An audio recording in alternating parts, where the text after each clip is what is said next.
এই রাস্তায় আমাদের কলিজার টুকরা বিপ্লবের প্রতীক শরীফ ওসমান হাদিকে হত্যা করা হয়েছে। তার বিচারও ধামাচাপা দেওয়ার চেষ্টা চলছে। এখন পর্যন্ত চার্জশিটটি দেওয়া হয় না। কাকে খুশি করার জন্য, কোন সত্যকে আড়াল করার জন্য এটা করা হচ্ছে জনগণ জানতে চায়।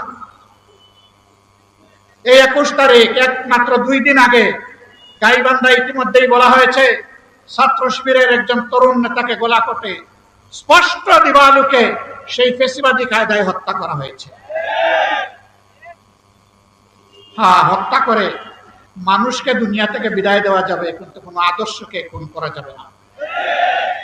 এদেশের মানুষের অন্তরে, কলিজায়, হৃদয়ে, মগজে সব জায়গায় বসে আছে মজবুত ভাবে রাসূলুল্লাহ সাল্লাল্লাহু আলাইহি সাল্লামের আদর্শ। এই আদর্শকে নির্মূল করার চিন্তা করবেন না। যদিও আপনাদের একজন সিনিয়র নেতা ঘোষণা করে দিয়েছেন নির্মূল করবেন, অতীতে যারা নির্মূল করার ঘোষণা দিয়েছিলেন তারা নিজেরাই আজকে নির্মূল হয়ে গেছে।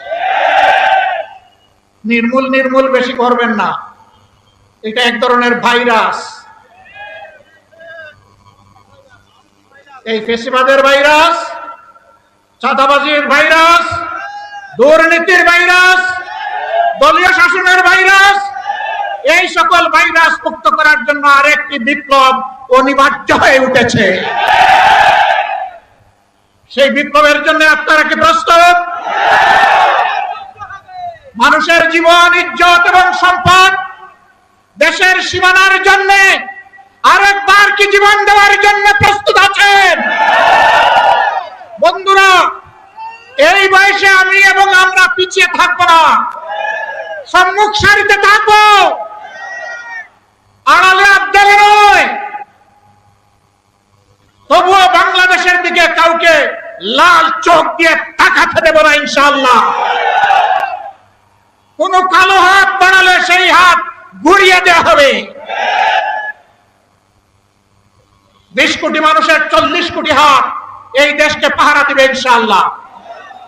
কারো বাবার সাধ্য নাই এ দেশের স্বাধীনতা এবং সার্বভৌমত্ব নিয়ে টানাটানি করা।